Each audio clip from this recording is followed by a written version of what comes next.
Cold is the Grave by Peter Robinson. Read by Neil Pearson. Mummy, Mummy, come here! Rosalind carried on stuffing the wild mushroom, garlic and parsley mixture between the skin and flesh of the chicken, the way she'd learned in her course on French cuisine. "Mummy's busy," she shouted back. "Daddy has an important dinner tonight." "But, Mummy, it's our lass!" Where on earth did he learn such common language? They forked out a fortune to send him to the best school Yorkshire had to offer, and still he ended up sounding like some vulgar tyke. "It's our lass, and she's got no clothes on." Rosalind put aside her knife. What on earth could Benjamin be talking about? He was only 8 and had a very active imagination. "Hurry, Mummy!" Rosalind felt the slightest tingle of apprehension, as if something were about to change forever in her universe. She wiped her hands, took a quick sip of gin and tonic, then walked to the study where Benjamin had been playing on the computer. As she did so, she heard the front door open. Her husband was home. "Look!" The boy pointed at the computer screen. "It is our lass!" "Don't talk like that, it's common." Then she looked. And he was right. She was looking at her daughter, Emily, naked, with a tattoo and a wispy patch of blonde pubic hair between her legs. What was this? What was happening? Then Rosalind panicked. He mustn't see this. It would destroy him. Quickly she reached towards the mouse, but a voice behind her told her it was too late. "What's going on?" He put a hand on his son's shoulder. Then Rosalind heard the sharp intake of breath. "My God!" Chief Constable Jeremiah Riddle pointed at the screen. "Is that who I think it is?" Detective Chief Inspector Alan Banks paused over his hold-all. Leather jacket or wind cheater? He wasn't sure how cold it would be. You never could tell with November. And in the end, he decided he'd take both.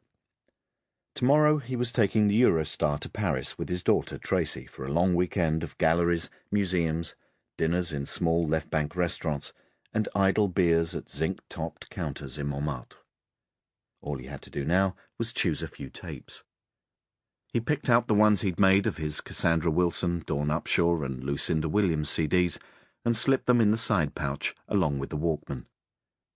When he'd finished packing, Banks poured himself a couple of fingers of Lafroig, put on Bill Evans' Waltz for Debbie, and sat in his armchair.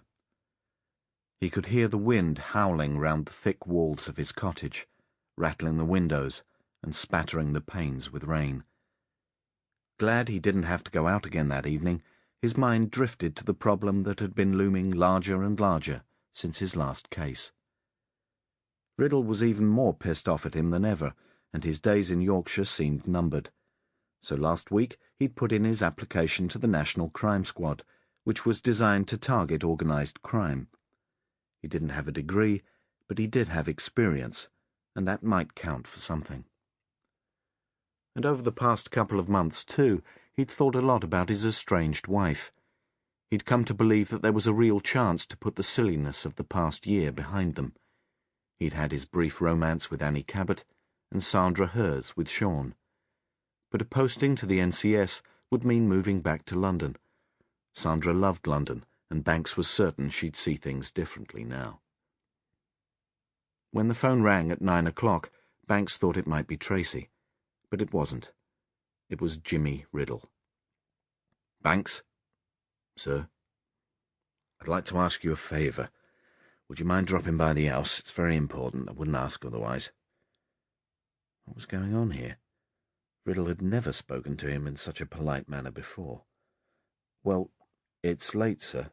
Please, Banks, I need your help. There's something I need to talk to you about, something urgent." Riddle lived about halfway between Eastvale and Northallerton, which meant over an hour's drive. Banks' windscreen wipers worked overtime the whole way. The Riddle house, called the Old Mill, was a listed building, built originally by Cistercian monks. The mill race came rushing down through the garden, and the stone barn on the other side had been converted into a garage. Sample complete. Ready to continue?